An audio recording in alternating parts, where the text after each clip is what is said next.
R.I.P. Tab Hunter. This is Corey, and this is the O The Anthem podcast. I don't know who that is. I feel like I should. Tab Hunter? Yeah. Who is that?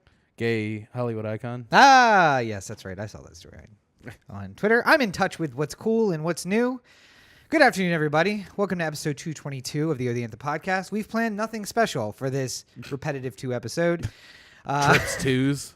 It is 8:41 Pacific. That makes it 11:41 Eastern. I know the Anthem is live from coast to coast, broadcasting from the beautiful #OTALA studios, high above the 110 freeway in downtown Los Angeles, California. Taking a deep breath. I am tired, man. Thank you for joining us. Yeah, thank you for listening. Thank you for subscribing. Thank you for telling people about all the things that we do. We appreciate every little bit of it. And if you want to help, you can leave a review on Apple Podcasts, because that seems to be the place where the reviews help the most. So if you're listening to us, you have an Apple device, go on to the review and give us 5 stars, because we're worth it. I mean, I think that we've built up enough of a rapport here after 222 consecutive weeks of podcasts. Oh, God, did you ever think about that? Like 222 consecutive weeks. I'm trying to think of things that I've done for 222 consecutive weeks. Not a lot. Like, I haven't even watched 222 consecutive weeks of Orioles baseball on TV. No. When they're available. Like, because I haven't watched an Orioles game in like 2 weeks. Yeah. Well, why would you? Well, I mean, why torture myself? Yeah, absolutely. But, of course, to get back to it, we've also been on social media for the last 225 weeks. You can check that out at O The Anthem on Facebook, Instagram, and Twitter. And, of course, if you are listening to this not live on Facebook, where we broadcast every single episode, you can find that listen to the episode and let us know what you think on the listener line, 443-219-7595. What's that number again? 443-219-7595. So we may have lost picture on Facebook. Oh, no, we're on there. I just checked it. Okay. The comments I'm seeing coming up here. Oh, we're good. Okay, good. Yep. All right, just wanted to check. People are in the chat already. Of course, we are live usually every Monday. You can join us for the #OTA After Dark every single Monday, because it looks like the weekends are not going to be a good time for us to do that anymore. You can join us in the chat, just like Alyssa and Flash have. So thank you guys for joining us. Doesn't bode well for your relationship. Not really sure what that means. Says pick went down. Doesn't bode well for your relationship. Oh, probably the 222 consecutive weeks of anything. Oh, yeah. Have you had a relationship that lasted more than 200? No. 222 weeks? That's almost 4 years. Yeah. Wait, over 4 years. Right? Yeah, I've had a 4-year relationship. Have you? Yeah. How much over 4 years? With E-Day, it was what? I thought it was 3 years. No, it was 4. Anywho. But so we are quickly approaching Corey's longest term relationship with the podcast. The only woman that never lets you down. We're surprisingly coming up on 4 years with Rachel too. Oh, really? Not 4. Wait a minute. See, here's the fucked up thing, because it's January 1st. It's like one of those things, like you think you'd always but remember it 2017. but then you forget like how much. Yeah, there's so I'm adding a year. It was 2015 is when we officially January 1st, 2015. So we've had 3.5 years. Yeah, 3.5 years. Yeah, coming up on 4. It is coming up on 4. Yeah, so who would have thought. So wait, so that means that 2014. That means you must have gotten together in 2010. No. Yeah. There's no way. Oh, no, yeah. 100%. Because we were living in Baltimore. Yeah, it's when Buck Showalter became manager of the Orioles. That's how you remember? Yeah. Oh, okay. Yeah. Because I remember it basically lined up at the same exact. So it was actually a little bit more than 4 years, because it was that summer of 2010 into the fall of 2014. Yeah, something like that, yeah. Right, so the podcast is still almost about to pass the longest relationship Corey's ever had. Me, it's going to take a long time, folks. At this rate, no. I will. This is by far the longest relationship I've had. Yeah. Maybe probably ever will be too. I don't know. Because unless the podcast ends and my relationship catches up to this many weeks, it's not going to work. Well, I imagine at some point, like we become so big time that we can't like record it anymore. Oh, obviously, we're doing the ID10T. I mean, like, you know, when I'm like J.J. Abrams and you're like I don't know. We could script notes this bad boy. Just Skype from wherever you are. You're in Lithuania, Yeah, and I'm in London, and Right. we're broadcasting as if we're in LA still. Sure, why not? We could do that. Flash says we're cute. Thank you, Flash. But now thinking back, maybe Joyce. Technically, it was like off and on, but it did last 4 years of school. I met her like the first month of school, and we were still seeing each other the last month. I mean, it's kind of like saying that I've been eating at McDonald's for 20 years. Yeah. And you're just like... Not all the time. Well, I mean, not every single day, but... I did eat at other places. Yeah, I mean, I've eaten... I'm not that Big Mac guy. Who definitely looks like a child predator, but like... To be fair, the bromance is much longer than 4 years as well. Yeah. That goes back to 2002. So, Yeah. wow, more than half our lives. No, not quite. No. 2 more years. Yeah. Yeah. And then we'll catch up. Fuck. Yeah. Jesus. Still haven't killed ourselves. Still not. Still haven't killed each other. I guess that's what I meant. Yeah, yeah. All right. So anyway, thank you for joining us. That was a much longer intro than I was expecting to do, but we got off on a tangent. But let's get right into the news of the week. And of course, we wouldn't be able to do that without talking a little sports ball.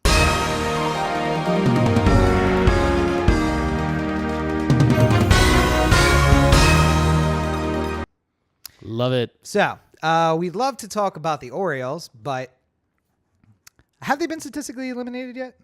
I mean, kind of. I mean, they're basically. I mean, Statistical elimination means there is no way they can make the playoffs. I mean, I don't think we're there yet, technically, I think, you know, like if you got into the impossible realm of like they win every single game from here on out, they're gonna win 60 in a row.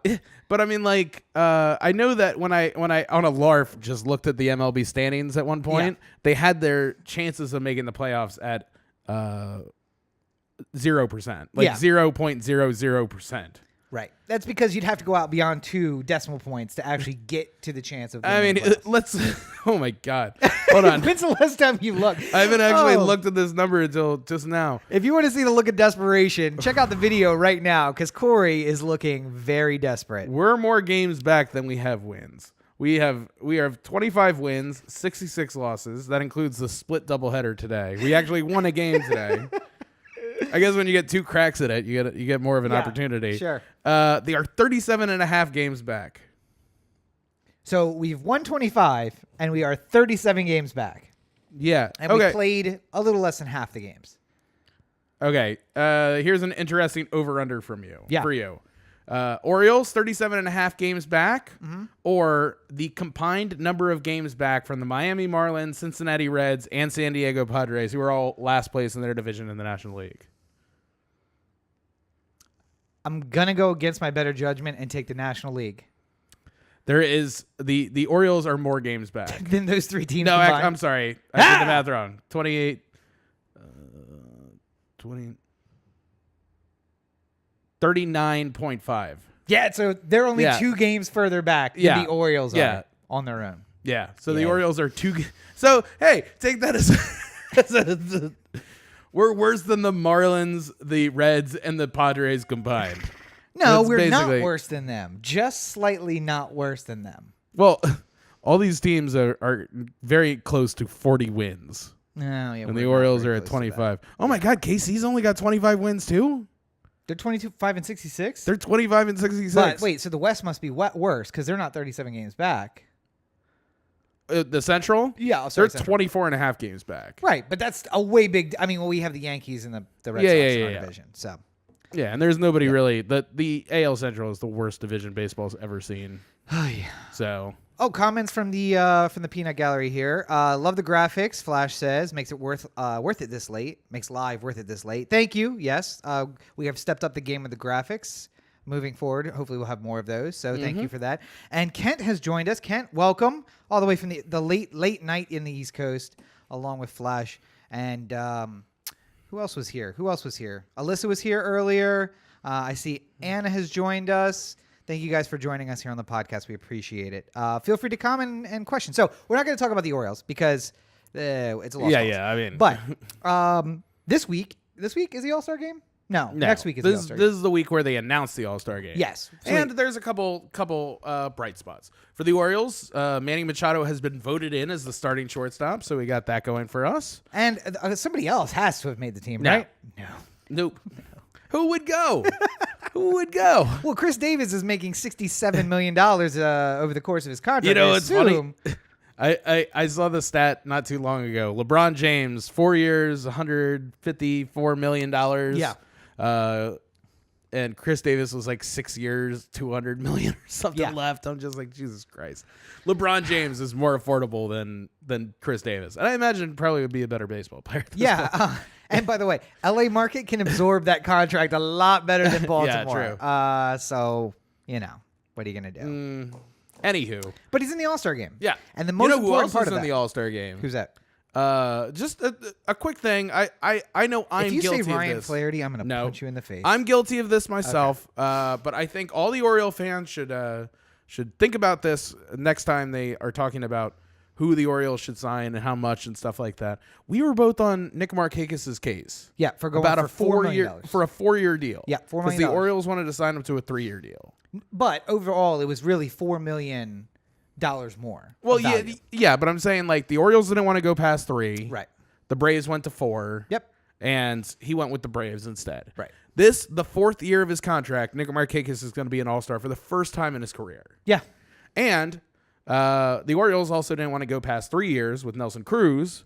He signed a 4-year contract with the Seattle Mariners. And in this 4th year, he is an All-Star for the American League. Yeah. So 2 examples of 2 additional All-Stars that we could have had on the Orioles roster if we would have extended those contracts a little bit. Well, but I mean... But because we signed Ubaldo to a 4-year deal and we got burned so badly, never doing that again. Never... Here's the thing. It doesn't matter. We can say that all we want, but what we know is when players leave the Orioles, they play better. There is a pitcher who is throwing perfect games in Chicago who couldn't get out of the 3rd inning in Baltimore. What's his name? Jake? Talking about Jake Arrieta? Jake Peralta? Is that what it? No, wait, that's Brooklyn Nine-Nine. Yeah, Arrieta. Well, he's in Philly now. Well, but he was in Chicago. Yeah, he he threw was doing- two perfect games in a single season in Chicago. No, he didn't do Yeah, that. he Nobody absolutely did. Nobody did that. Absolutely did. No. Wait. I don't think there's been 2 perfect games in a career. Oh, maybe he threw 2 no-hitters. I don't think he did that either.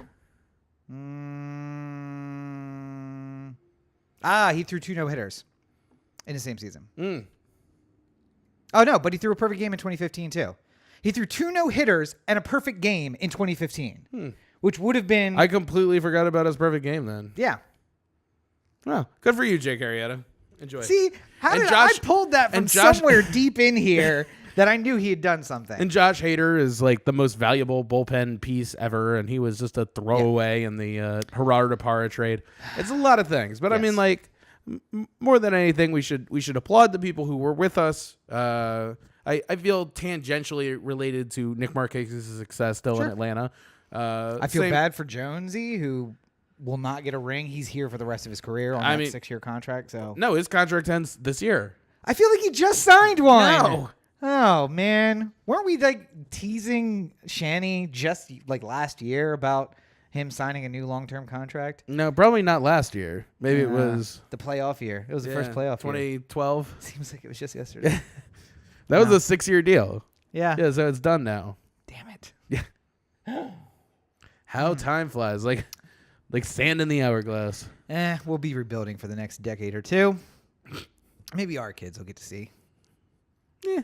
Anywho, Manny, a new just real quick before we move on from Yes. Manny. Hey, he's in the All-Star game, so we have somebody to cheer for. Yes. Also, it seems like the Yankees might have joined into the fray, Right. for trading for Manny. Do you have any opinions on that? No, don't do it. The Dodgers are the way to go.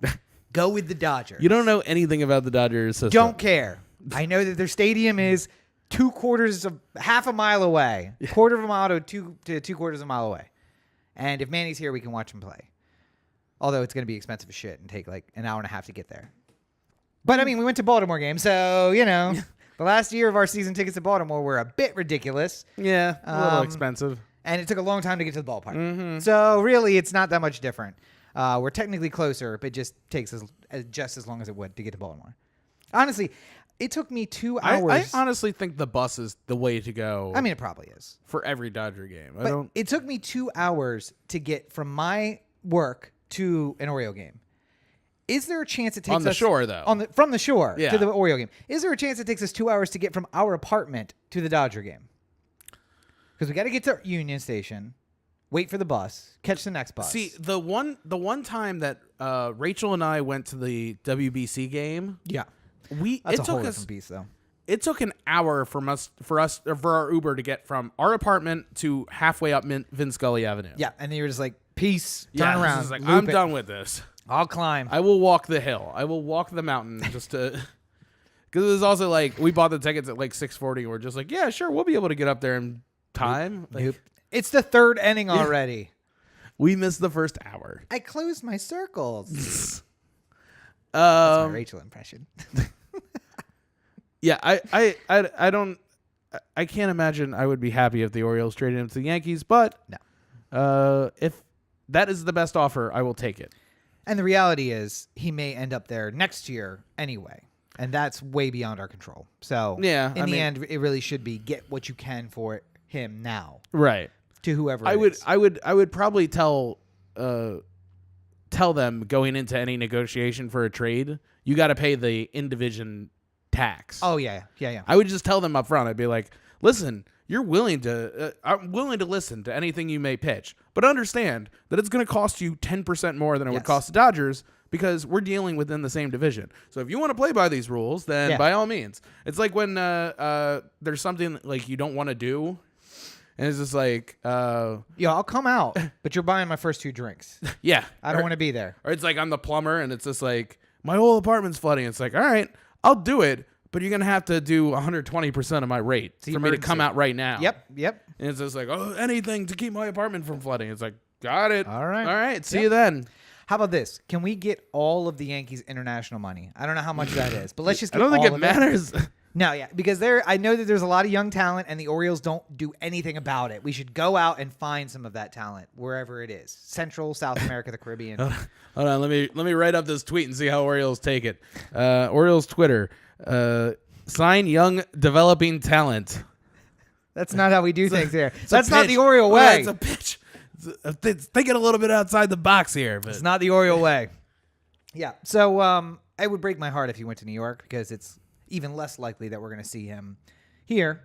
I would honestly prefer Atlanta because at least they're going to come out and play the Dodgers like 4 or 5 times a year. I mean, yes, they're going to play the Yankees will play the Angels, but it'll be the same thing as the Orioles, where they'll only play once. Yeah. And if they've already played here, then we won't see them. True. So, Giants. How about the Giants? I'll go to San Francisco. I don't give a shit. But he's going to play in L.A. Yeah, but I'm saying I'll go to San Francisco, too. It's nice up there. No, it's not. It is, too. It's just not as hot. That's what makes it nice. Which, by the way, like 117 degrees in LA this weekend. Yeah, all you people on the East Coast who are complaining about the heat, now we get to do that. Yeah, I mean, it's still hot out there, to be fair. It's still hot out there. And we had incredible, crazy humidity today. It got up to like 20% humidity. I don't even know how I'm surviving right Heavens now. to Murgatroyd. I do say, like, no matter what, it gets up to 116. It's not getting that hot in Maryland. And yeah, it feels really humid, but then you check and it's like 20% humidity, and you're like, it could be worse. It could be 90 with 90% humidity, like it is in Baltimore right now. By the way, just real quick, talking about San Francisco. Yeah. Look at that view. That's got to be one of the best seats in all of baseball. I know that probably looks terrible. Other way. There you go. Probably can't see any of that, but it's very beautiful. Go on my Twitter, you'll find it. AT&T Park. Yep.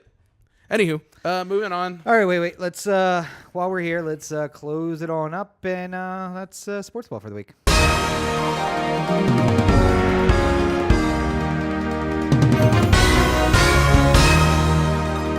All right. So, the news of the week. We've avoided it for several weeks now, but unfortunately, we have to talk about the President of the United States. Our cartoon president is on hiatus just when we need them the most.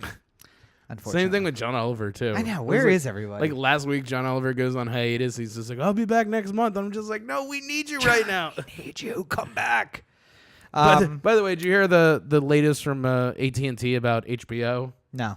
That it doesn't make enough money, so how we got to figure out a way to make HBO make more money. Sure. And they're like saying like maybe we don't make as good of shows and we make more of them. So it's like, well, that sounds an awful lot like every other television network. Like, I think they're going to change their slogan. It's TV. Yeah. That's the news. Wait, I just aged myself. Yeah. I wonder how many people who hear this will be like, "What do you, yeah, of course it's TV." Yeah, it's on my TV. What do you mean? Yeah. Just look it up, kids. Look it up. It's not TV. Anyway. It's not TV. It's part of a massive media conglomerate. But it's one cog in a finely tuned but a cog that pumps out really good stuff. And is apparently continuing with that Confederate in North America in the 1990s and slavery still exists show, by the way. I got the better version of that show, guys. Just to repeat. Come find me. I got the better version of that show. Well, to be fair, you haven't read their version. I don't care. There's no way slavery survives till 1990. Just doesn't happen. Wouldn't it be funny if it was you just left a copy of that somewhere? Like you left it at a Starbucks and the guy's just like, all right, just put my name on it and then hand it in. Then HBO's like reading it and the exec's like, I've never heard such a fresh voice in television before. That I would be very happy about that. And then you watch the first week and then you're just like, lawsuit. Yeah, I was going to say, I'm going to be sitting there. You think I'd be upset. I would be very happy because I would watch the entire episode and I would just push back from the couch or stand up from the couch. Like, all right, lawsuit to the lawyer's office. Yeah, because I have a version of that. Do you think the WGA's open this late? Can I make a formal complaint at this hour? Because I have a version of that script from 2013, which is not that good. I can tell you. You can see it progress from 2013 until 2018 or whenever I would have lost the script here in LA. Jesus. Yeah. Anyway, so the president back in the news. Yes. As we talked about last week, under suspicious circumstances, was it last week or the week before? Under suspicious circumstances, Anthony Kennedy stepped down. Yes. And he is now leaving a vacancy on the Supreme Court. And we learned how important vacancies on the Supreme Court can be this week because we used our hard-earned the hard-earned dollars of the investors of MoviePass. Helios and Matheson. To go see RGB. Yep. No. RBG. And we're going to do that all throughout this thing. Please don't. Yeah. RBG. The notorious RBG. The last thing I need to hear is get my Twitter mentions blown up with like, I mean, we can you kept saying RBG. We can say the full name. It's just going to be really repetitive. So Ruth Bader Ginsburg, the biopic, which was not a biopic, documentary. Yeah. And by the way, I put out a thing on Instagram saying review coming out shortly, and then I realized, how the hell am I going to review a documentary? It was good. Yeah. I didn't know what to say. I was just gonna pull Rachel and I was just gonna be like, what does being a feminist mean to you? And she was gonna sit there going like, I don't know, I'm a girl. By the way, also the worst interview ever because she had no idea who RBG was before we went in there. But she seemed very impressed afterwards. That's the important. Sometimes you don't know about these people and you learn. I will admit that like I'm not like the best on the Supreme Court. I don't know all the ins and outs. True. Yes. I mean, I know. If you asked me to name all the justices right now, I could probably get most of them. Sure. I mean, I might forget a name or something like that, and then I'd be like, "Who did I forget?" And you're like, "Clarence Thomas." I'm like, "Oh shit, yes, of course. How did I forget?" Yeah. But then like I think I have a normal understanding of how the court goes, but I'm not super into it. So, I advise everyone like to go almost every single Democrat. Yes. I don't give a shit that much about the Supreme Court until it's way too right fucking now. late. Yeah, still right now. I do recommend everybody go see it because the company that made this is apparently like pushing more documentaries, and they're all in the same vein. It's just like, hey, hey dummy, you should know about this thing. Yeah. And by doing a documentary about this person, we're going to open up all of this thing, like the history of feminism in the United States and the way that it developed in the 70s, which I actually will admit I had no idea. Like, I know that the advancement was made, but the thought of like, okay, so we're going to go in here. We're not arguing for equality. We're going to argue for step one. We just want to get to step one and then move to step two. And I have 7 cases that are headed to the Supreme Court. And I'm going to make sure that they all get there in order so that I can make this argument. And by the time I get to that last one, boom, it's set. And also, by the way, just like setting up little tiny precedents. Yeah. Appeared 6 times in 5 years and won 5 times. Yeah. That's ridiculous. Yeah. I remember the when my grandfather died, the first thing that was written in his obituary was argued before the Supreme Court. Like, just how many times? Once. Once. It was one argument in front of the Supreme Court was able to put him like half page on the Baltimore Sun when he passed. So, I mean, like, to argue 6 times is rather absurd, and I didn't know that. So, good for her. Yeah. And then end up on the Supreme Court eventually. But God, it was so funny watching Orrin Hatch just be like, "I don't agree with you politically, but I do think you're a reasonable enough person to be a justice." By the way, and fast forward to Orrin Hatch like today, where he's just like, "I hope all you libs die in fucking hell." He doesn't say it, but his attitude is just like the interviews today. His attitude is just like, I made a huge mistake. I shouldn't have put her on the court. It was not a good decision. At the time, it seemed right, but today, it's a huge decision. And got on the court like 96-4 or something like that. I'm just like, how the fuck?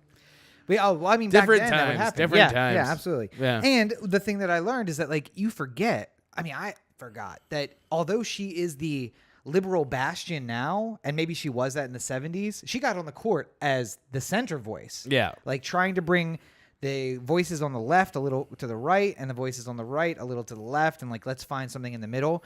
And more often than not, she was in the majority, but because she drew everybody into her opinion. Yeah. So, and by the way, it is a moving, the last 20 minutes where it's just her dissent after dissent after dissent, like the strong language of her dissents. Go see it. And just one, because it's a good movie and you should know this stuff, but also to support the filmmakers so they can go out and keep doing this. And watching it on HBO, watching it on Netflix is all good, but the real money comes from putting your butt in the seat at a theater. You know, the other part of it I really enjoyed, and I think the thing that like always hit me the most is I think that feminism is important, but I think that hold on, no, don't that before. Wait. Oh, God, go ahead.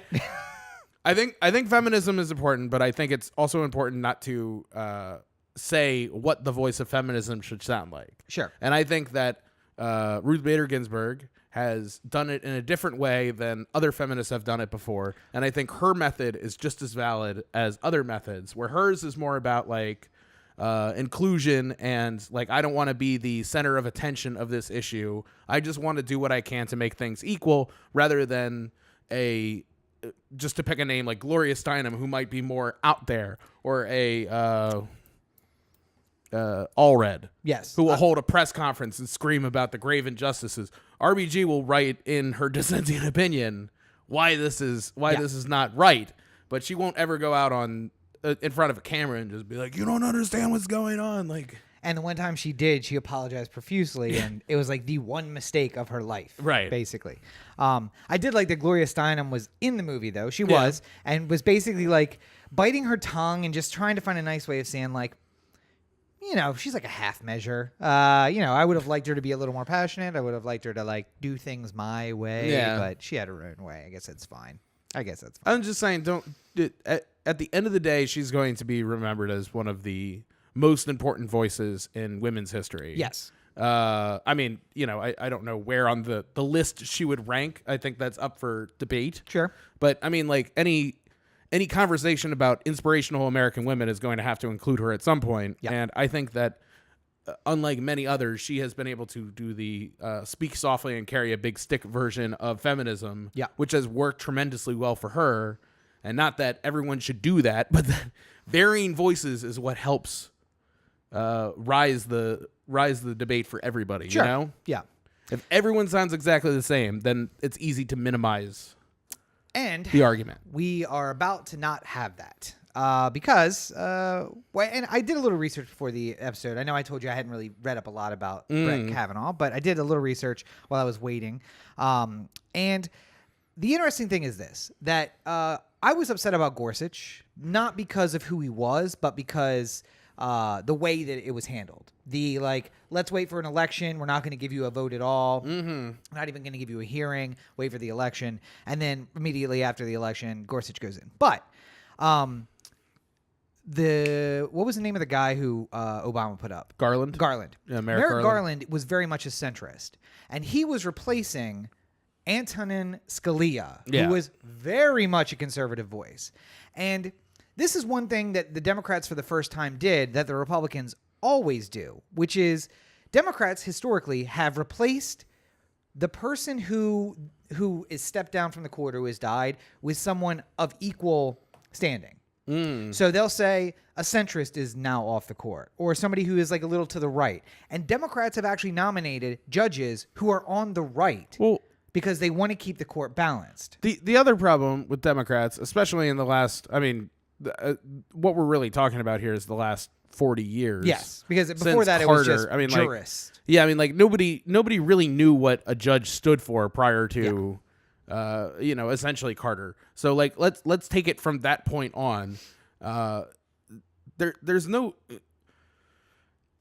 I think the Democrats have been largely cowards throughout the whole thing, because Republicans have always held their feet to the fire of oh, we might not vote for your guy. And it's just he's fine. Just do it. He's a good jurist. It's no, I want a little bit more moderate voice. And then Democrats will go to the moderate side to appease Republicans and get a 90-something vote majority rather than just go for their super liberal choice and win 52 to 48. Right. And the Republicans don't care about winning dirty. No. You sit on the court for life. It doesn't matter how you got there. Nobody's going to remember what Gorsuch vote was. Well, and so this is what my point is, that when doing research, I realized that for what it's worth, Gorsuch is essentially Scalia. So all Trump did was do what historically presidents have done, to replace the person with someone.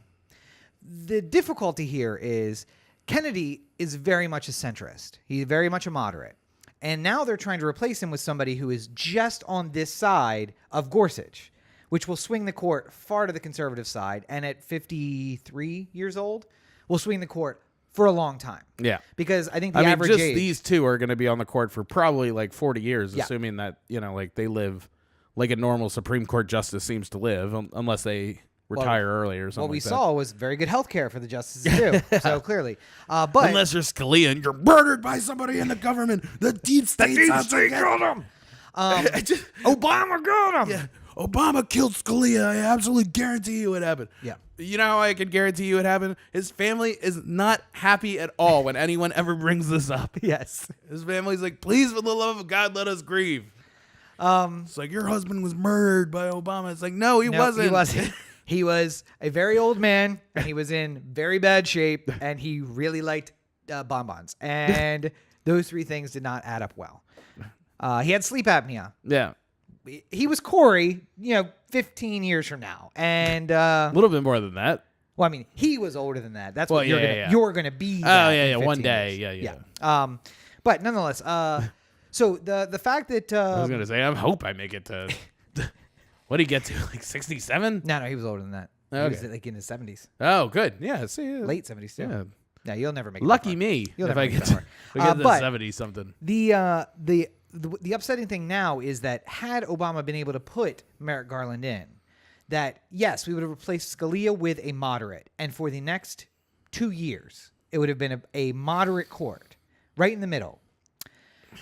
But then when Trump got his choice, when Kennedy stepped down, he could appoint the one on the right and bring the court back into balance. Right. But because things happened the way that they did, now we have Gorsuch, who's on the far right, and Kavanaugh is being nominated, who is just to the left of Gorsuch. See, but here's the thing. As far as I see it, Kennedy, I was looking through his voting record a little bit because I was interested. And I think 538 did a really interesting piece where it was Kennedy really only sided on the Democratic side of the issue, if you will, 5 times. Every other time he was on the Republican side of the issue. What were those 5 issues? Well, it was the gay marriage, the Obamacare. I can't remember. He was in the minority on the Voting Rights Act, which still was unbound, but nonetheless, that was a Gorsuch, once Gorsuch was in a court. Can't remember the other two, but they were. I mean, they all were very more important. recent. They yeah. were very important cases. That's Right. the point. Is that yes? Oh, I know, but I'm saying like at the same time we're worried. People are worried about another Republican justice being put on the court, and I understand why. But I'm saying he was, for all intents and purposes, a Republican. Right. I mean, like he was. It's not like he was It's not like RBG. Well, no, she came in as a moderate. Oh, I know, but I'm saying moved it's not left like as the court went right. she's leaving the court and a Republican is coming in and taking True. her spot and making it 6-2 or something like But that. a moderate is 6-3. leaving. A moderate is leaving. Someone who would vote for Obamacare, who would vote for right. Gay marriage, and replacing with somebody who thinks that women should be property. I think the hardest part is that we don't know. We're still. Trump announced this pick, 4 hours ago. Yeah. So nobody has had the time to dig through all of his cases and see where he has ruled on things. Everything I've heard about him has been that he is a very strict constitutionalist, which is much like Scalia, much in the mold of Scalia. But so is Gorsuch. So we replaced one Scalia with two of them. But. Yeah, I mean, I also heard that Gorsuch wasn't as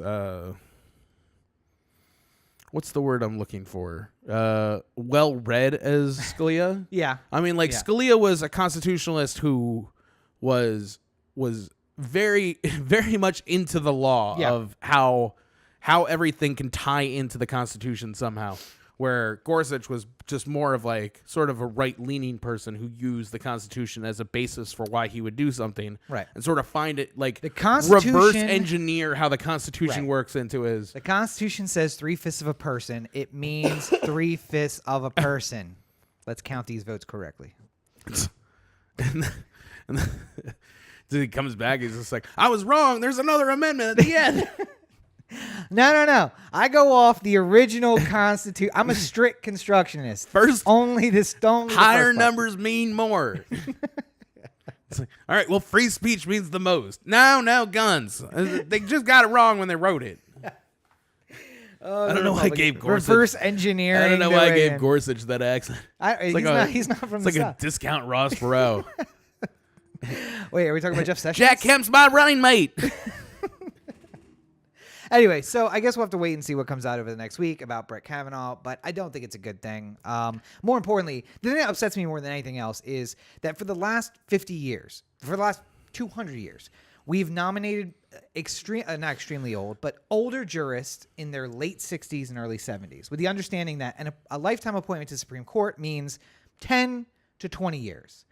But starting with Bush, it started to be guys and gals in their late 40s, early 50s. Well, I mean, I think the argument was that before we were able to really find out about these people, like I said, Carter onward kind of thing. Yeah.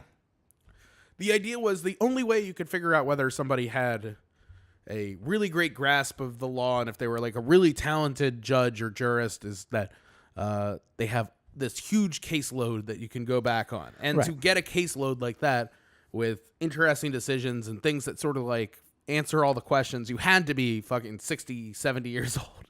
Like there was no way you could be a judge. That wasn't why. Who had all these decisions, at 50.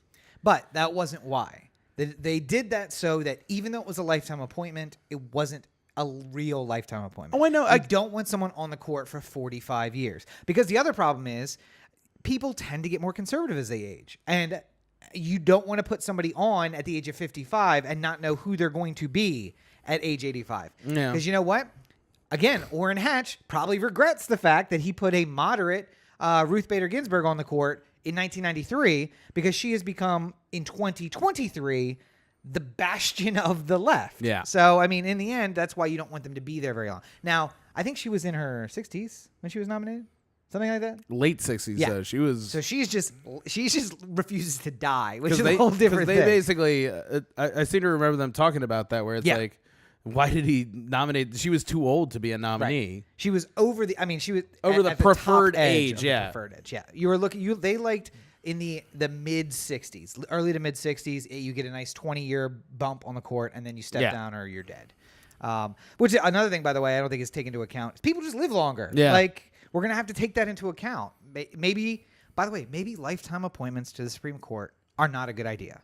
Maybe we should have one every 2 years, and you can serve for 18. Open up a vacancy every 2 years? You can serve for 18. So you serve, and then after 18 years, you step down. That means every 2 years, somebody's going to be up. Not every 2 years. Yeah, there's 9 of them. Oh, yeah. So every 2 years, somebody steps down, and somebody new gets nominated. And every 18 years, we're renewing. But how would you time that up with? Because I mean, like that, you would just put yourself in this like horrible situation.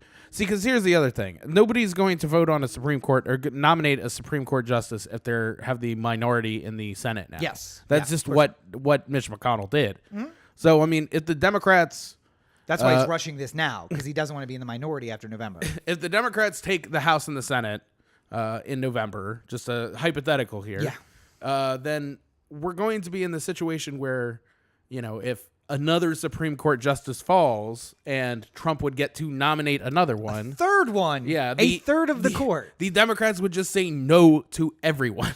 Well, they should say no to this. But now that the nuclear option's on the table, literally the lame duck Congress, the lame duck Senate, between November and January the 20th or January the 3rd could rush confirmation and confirm a new one. Yeah. Because John McCain's not there. I mean, not that he would not vote for it, but I would like to think that he would come up and give him the thumbs down. I think he would just not show up. No, but that's not enough because they need no votes. They have enough votes. Oh, I know, but I'm saying right now. they still need a majority though. Right. So I mean, if McCain doesn't show up, then it's 50-49. Oh, I know, but I'm saying like if McCain doesn't show up and they were able to pick off a Republican from two Republicans from the other side, then it works in the same favor as a no. I don't think they pick up 2 Republicans because it's lame duck. And I guess maybe they could finally vote their conscience. I mean, now that we actually have a name, then it's going to make it easier for people to call Susan Collins and Lisa Murkowski, who are like the 2 saving graces on the Republican side. Yeah. Unless you could pick off somebody who has been talking about, like maybe Jeff Flake actually develops a conscience somewhere along this way, or Mark Sanford before he's out of office or something. Well, he's a Republican, but maybe Ted Cruz, who is looking at a very strong challenger in Beto, and is like, all right, listen, I'm a one-issue voter. If you put Kavanaugh, if you vote in the affirmative on Kavanaugh, I will not be voting for you in November. See, but I think that hurts him more if he doesn't vote for Kavanaugh. Maybe in his district. I think the only reasonable argument for a Democratic senator right now is to only talk about the fact that there's an investigation into the president. And him being able to name Supreme Court justices allows him the ability to get away with everything that he might be convicted of. McConnell opened the door. When someone dies in an election year, we should let the American people speak, because the Senate is a third of the Senate is up, and every time a third of the Senate is up, the control of the Senate is up. Let the American people decide who they want to control the Senate, then hold confirmation hearings. Then let the president nominate who he can get through that Senate. That was McConnell's argument for Gorsuch, or against Merrick Garland for Gorsuch. Yeah. Let the American people speak. Well, because his argument was that the president nominates the Supreme Court justice. Doesn't matter. Oh, I know, but I'm saying like if Trump may be out, but I mean like you can't, than Obama was. There is not a chance in hell that if everything about the election was the same except for Hillary won instead of Trump, that we would have an actual named Supreme Court justice. Oh no, there'd be 2 vacancies now. Yeah. 2 vacancies. Well, there'd be 1 because Kennedy probably wouldn't step down. Oh, because he wouldn't have been bribed by Trump's, or his kid wouldn't have bribed by Trump. So, right. Yeah, probably. So it'd still be 1. I mean, we can't predict how things would have done, but if everything else remained the same, but then if it was Hillary, RGB may have stepped down. Maybe because again, but she probably wouldn't have if she knew that she couldn't get somebody confirmed. Yeah, also true. So I mean, there's a chance that we'd be sitting with the 8-man court right now. 4-4. No, 5-3. Yeah, because Scalia was the one. So, yeah. But I mean, like I don't get what would have ended up happening is that Hillary would nominate somebody who was just a centrist. Yeah. To please enough Republicans to get 50 votes. Yeah. Yep. And have Kane do the split. Yeah. And then that would be it. Yeah. And we'd have another I'm fine moderately with conservative. I'm fine. No, well, I mean, Hillary's a conservative anyway, but I'm fine with a moderate. Honestly, it should be 9 moderates who all just know the law and who are willing to hear the case and decide the case based on the law. That's it. I think we should sequester Supreme Court justices. From the world? Yeah. For their life? I don't know. I'm thinking about it more and more. Jesus. You don't think that would help? No, absolutely not. Be horrible.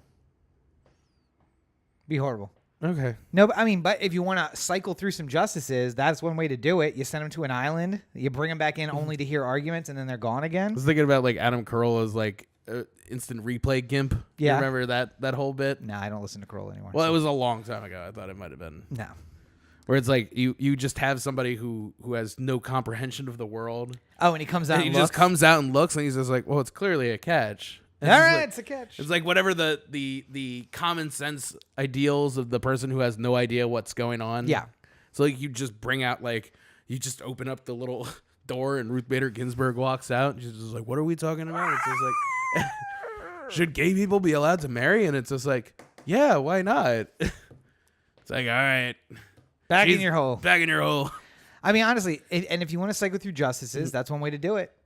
You have somebody who's there for like, how long would you be able to stand there? Just like give her 3 or law. 4 years? Just give her law reviews in a cave. She'd be there on there for life. She's allowed to read anything that's in a law review. Yeah, she'd be there for life. Anyway, so we'll keep you guys posted about the new news on the pick. I'm sure it'll be up for a hearing by next week. He'll be confirmed by the week after that, and he'll be sitting on the court by midsummer, so that's fine. But speaking of common sense, it's a little hard to find here in America, as some videos portrayed this week. A couple of things came out. It's funny. I was hoping you were going to go this way. Yeah. The Supreme Court pick. Kavanaugh? He is on the D.C. appellate court. He is, yes. And D.C., I don't know if you know this, is not a state. Oh, no, it's not. Which, if I was wearing a D.C. flag shirt, right, I would really upset this one guy in Illinois. First of all, do you even know what the D.C. flag is? I completely forget. Red background, white background, 2 red stripes, 3 red stars. That's right. It's kind of like Chicago-ish. Yes, because Chicago is white background. With 4 stars. 4 stars. Yeah. Usually gold, sometimes blue. Yeah. Yeah. How about that? You know why it's that? That was the flag of Fort. Oh, shit. The fort that Chicago is based around. Oh, okay. So that was the flag of the fort, and it became the flag of the city. Interesting. The things you... Yeah, so if I was wearing a DC flag shirt, I would really upset this next guy we were talking right. about. So because if it's not a state, it don't count. If it's not a state, it doesn't count. Also, he's stupid and just doesn't realize that Puerto Rico is part of the country. That's really what it comes down to. But I also think that he thinks that Puerto Rico is just some place that we've like bailed out. Right. Yeah. It's just like, yeah, we own them. And we make sure other people don't mess with Puerto Rico, but we don't own them. We protect them. Oh, yeah. It's a protectorate. Yeah. And I'm like, bro. But just like South Korea, it's a protectorate of ours. Like, I don't think you know what you're talking about, sir. I did enjoy that a new term has come into the public parlance, and I think it fits completely. Yeah. A Trump-panzee. It's just a loud, white, generally older man. Although I think that Police Patty, is that what they called her? Permit Patty? Permit Patty, yeah, would be a Trump-panzee, who basically just... See, but I don't know. She's like... that's different, though, because it's not necessarily about her being like... just sort of like cops, the... right? I don't know if she would have like voted for Trump per se. Oh, she did. But she would be a... she is... A racist? Yeah, so I mean, she's kind of aligned with the... Yeah. She might not have voted for She's Trump. Culturally aligned with the people who voted for Trump. I didn't vote for Trump. Yeah, but you're wearing the arm patch, which makes me think maybe you're there. Between my white sheet outfit, I'm just like, I didn't vote for Trump. I'm not a monster. I just want black people to go back to working for us. I don't get what... Wait. Go ahead. Repeat that again. Repeat that again. I'm not doing that. I'm not giving you it out of context. Anyway, so a Trump-panzee is a older white, generally a man, and he comes coming up to you and be like, "Are you a citizen? Are you a citizen? Are you even a citizen? Let me see your papers." Yeah. This video came out of Chicago where a woman was wearing a Puerto Rican flag as a shirt. As a reminder to the viewing audience, Puerto Rico. People who are born in Puerto Rico are citizens of the United States. It is a protectorate. There are millions of people who live there, most of them who now have power again after 6 months, but who are about to lose it because they're about to get hit by another hurricane. So there's another state of emergency in Puerto Rico this week. But I mean, that doesn't do anything about the 4,000 plus people who lost their lives. True. Wait. No, 64. I read the government's report. 64. That's 64 total people? Yeah, 64 total deaths. That's it. Only off by about 4,000. But so she's wearing a Puerto Rican flag, and she's in a place where she has a permit to be. And this dude, I wish I would have, there's some reporting about what happened. I imagine he saw her and just felt the need to pull over and come talk to her for wearing a flag that wasn't American. It looked like he was drunk in the park, which is something. He could have been drunk in the park. Which is something that I see a lot here in LA. Yeah, drunk in the park. It's a little bit hard to navigate around, but it's certainly not good. It doesn't look good on him to continue to have. You know who else it doesn't look good on? The cop who's standing 15 feet away and just lets him berate her and get in her face. And I'm glad he's suspended. Not suspended, on desk duty. Oh, goddamn. Just can't go outside. Yeah. He's got to stay inside. He's grounded? Yeah, he's grounded. All right. Is he still getting his allowance? Yes. All right. Well, no, it's not the same Just thing. can't go outside and play with his friends. Anyway. Guy yelling at Puerto Rico. He's probably sitting at the card going like, he's making some valid points. Puerto Rico isn't a state. I don't know what you want me to do. You want me to arrest him for being a truth teller? I mean, honestly, I mean, have you heard of the First Amendment? I feel like this falls into his First Amendment right. He's making me uncomfortable. I'm scared. Listen, I'm scared all the time. I use it as an excuse to shoot people. I don't know why you don't do the same thing. It's great. Typically, the people I shoot look more like you than him. But I mean, I'm just saying, it's okay. Listen, all you got to do is say I'm scared and then just blam, blam, blam, and then somebody dies and you're good. You're fine. Then you get a paid vacation. Anyway. And you don't have to go to work for a while. The guy was probably drunk in the park. He sounded a little slurry, sounded a little drunk. And he also sounded like an asshole. Yeah. And the kind of thing, the thing that kept coming to my mind is the stories that I read about, Germany in the mid-30s, where people would be like, hey, that person looks a little Jewish. You look a little Jewish. Yeah. Let me see your papers. Throw him against the wall. Prove to me that you're not Jewish. Right. Otherwise, we're going to treat you like you're Jewish. That was prove to me you're not an illegal immigrant. Yeah. If you can't prove it, then we're going to have a problem. Yeah. How would she prove it? I mean, an ID from Puerto Rico? I mean, what would have satisfied him? Though? Oh, absolutely nothing. I mean, if she pulled out a birth certificate that was I was actually born in Florida. I happen to carry my birth certificate with me because Fake news. Fake news. That's not real. Yeah, another fake birth certificate from an illegal. I would like to see a long form birth certificate, please. What's this short form? By the way, I went to my passport appointment today. Oh, that's right, yeah. And I brought the birth certificate with me and stuff like that. And the woman there was just like, all right, just so you know, we're going to have to take this birth certificate and send it in with your application, and they'll mail it back to you. I'm just like, really? What do you got to do? Do you have to go over the special ink and make sure it's legit? Probably. Yeah. It's a legitimate birth certificate. Just chill. It's all. A passport is a very strong document. I understand, but I was born here. I should just have the right to move to the front of the line. It shouldn't be this fucking difficult to get a passport. You should just move to the front of the line, eh? Just because you're born here? No, I'm just saying it should be easy enough to go through the records and see that I was. It's not like I don't know. It's not like I was birthed from home or something like that. I was birthed in a hospital. Yeah, and you know how you prove that? A birth certificate. That's why you have to send it in. I showed it to somebody at the post office. She can't tell if it's real. No, at the post office? You trust a person at the post office to handle national security. To handle the passport applications. I don't see what the point is. They make it easier. I don't trust them to deliver the package that I ordered on time. I don't want them handling national security. State Department only. But I guarantee you if you'd gone to the State Department and made an appointment there, they wouldn't have taken it. They would have just oh, we're good, check the box. Because you're an employee we can trust. You're not the guy from my high school that failed the police entrance exam and now works at the post office because it's the only job he can get. I mean, come on. That's the guy he wants to work for 30 years and then retire. Or 22 years. It's real short, 25 years. Yeah. I thought about it for a while. Yeah, it's not bad. It's not a bad living. Just I'll work at the post office. Yeah, job security. Yeah. Pay security. Say whatever the fuck you want. Just do whatever you want to do. But anyway, I wish that was the only occurrence of Trumpy. Goddamn, what is it? Trump-panzees. Trump-panzees are popping up. But we saw a couple of little Trump-panzees also rear their ugly head over the weekend. And video from outside of Trump's Montana rally. And I can tell you this. If there's one problem that plagues the state of Montana, it's overpopulation of minorities taking jobs. That's really a huge issue in urban Helena, Montana. Yeah.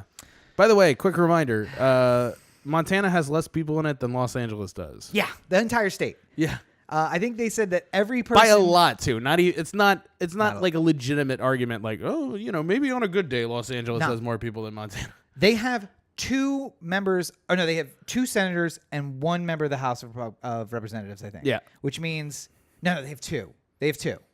Which means that they have 1 million people in the entire state. But what they said is if you packed every citizen of the state into the city of Helena, they would still have like 7 feet of personal space inside the corporate limits of the city. Yeah. That's how many people are there. But these kids who are outside of a Trump rally, raging against illegals. You know what I didn't think about? I didn't think about this. Maybe they're talking about illegals from Canada coming in and taking their jobs. Oh, yeah. Well, I mean, all the Canadians want to leave their free health care and their legalized marijuana to go to Montana, where none of that exists. We're still the 1950s. Basically, yeah, it's still the 1950s. Yeah. Trump gets there and he's just like, I don't even have to make America great anymore. It's the same way I remember it right here. I need to Why make America. Can't we all be Montana? Forget about MAGA. It needs to be MAGAM. Make America Montana again. Mama. It's Mama. Make America Montana. Here's again. the problem. We talked about a couple weeks ago when Maxine Waters went on her thing about like, if you see people in this administration out in public, you better yell at them at restaurants and bars and everything like that. And I said, hey, this seems like it's taking like this is just going to escalate problems that we already have. Like that was the argument I was making. I was like, not that you shouldn't be upset at Scott Pruitt, who got fired. Yes. Or anything else, but you should be able to. People should somewhat be able to live their lives. If you're like the racist Starbucks guy who gets like caught on the street by like paparazzi, that's a completely different situation. But if you say racist stuff and your job fires you, sorry about your luck. Yeah, sorry about that. I just think that if I put up 2 videos, if I said here's a video of Sarah Huckabee Sanders getting kicked out of the Red Hen. Mm-hmm.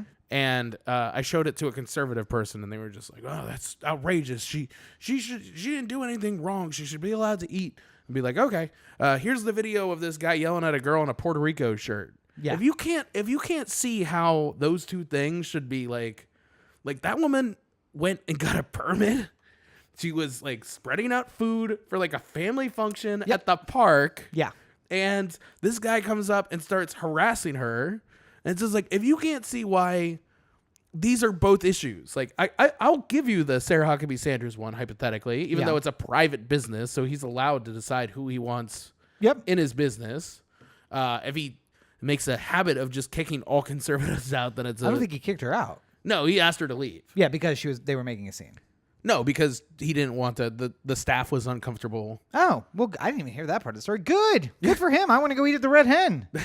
I'd be there with bells on. Well, it's also like the case of the guy in the Whataburger. Oh, did you hear what happened before the video started getting shot though? Okay.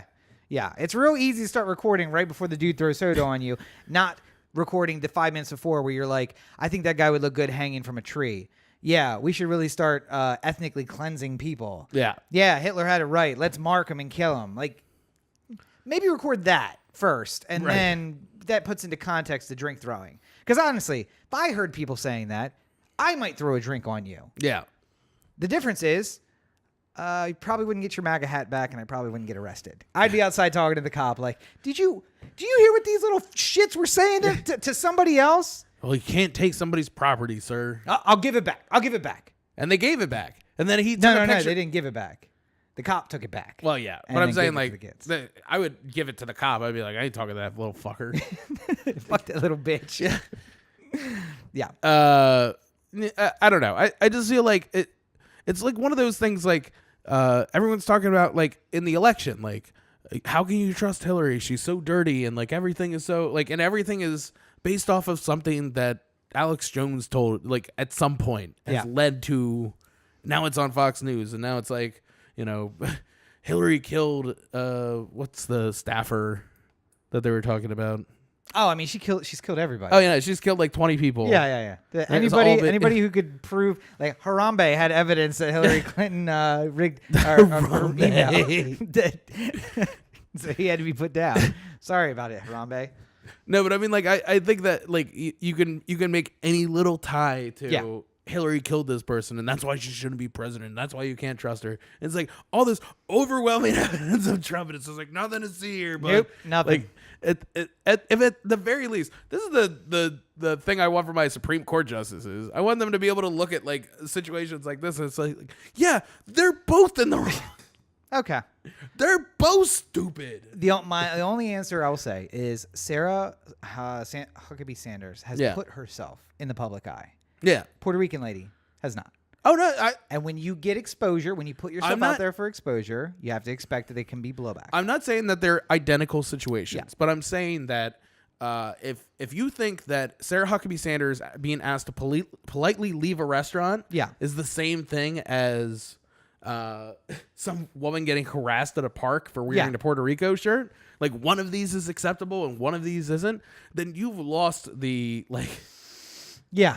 Like you have to understand like why like that the argument that we're trying to make is that we shouldn't be harassing people. Like I am making the argument that Sarah Huckabee Sanders can be harassed because of her position, but the woman in the park. But you understand that if she's harassed, I mean I understand I'm not saying she was harassed either. Figure. Oh I know. I'm saying I understand, and I'm not saying this situation is the best version of this, because.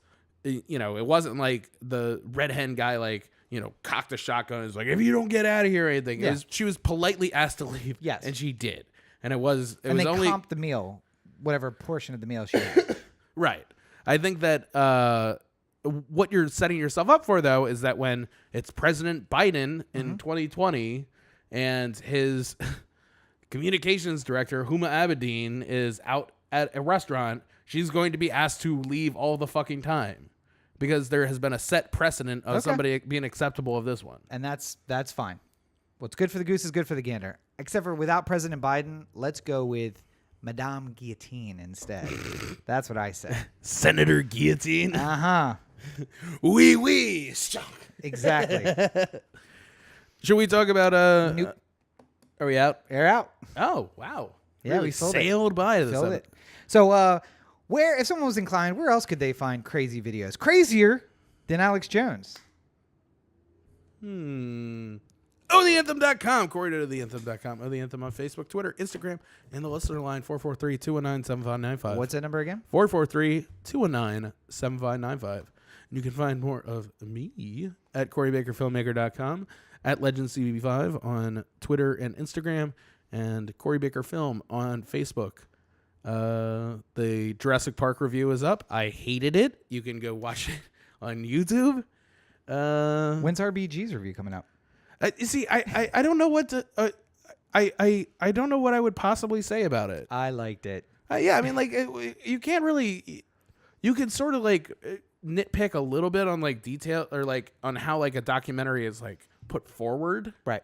But like, it's not like there's anything. You know, it's not like I could be like, I really thought Ruth Bader Ginsburg was off base when she said this in her dissenting opinion on gay marriage. You know, like, and be like, what are you gonna like? I don't want to make this about like, you know, arguing facts or something like that. Unless you made a thing talking about like, you know, here's Puerto Rico's not part of the United States. Here's my evidence. Here's Jesse Owens, played by Miles Teller. Like, obviously, I think I would have something to say about that. Yeah. But I'm saying like, you know, if it's real. If it's a real video of Ruth Bader Ginsburg, I don't know what you could possibly say. Well, I guess you're just gonna have to hit the movies then. Yeah, to get a new review out there soon. Yeah. And of course, you can find more of me at Robert N. Cheek on all your social networks. You can see that right here. Of course, you can also find more of me at robertncheek.com. You can find the links to the political blog, the news website, and the books, which are available on Amazon. Buy Rod's books. Thank you, sir. I guess that's all for this week, yeah? Yeah. Okay. We got special things coming, by the way. We're working on some ideas. Working on things, yes. Yeah. Things and stuff. So things and stuff are coming. Keep your eyes open. Keep your ears peeled. Yeah. Keep your eyes to the ground and your ears in the clouds. Sure. Anyway, I think we've done good here today. We've done something. I don't know if it's good. But as always, you're listening to the O The Anthem podcast, part of the O The Anthem digital network. For Corey, this is Rob. Have a great week, everybody. Now, if you don't mind, I would like to politely ask you to leave. Leave!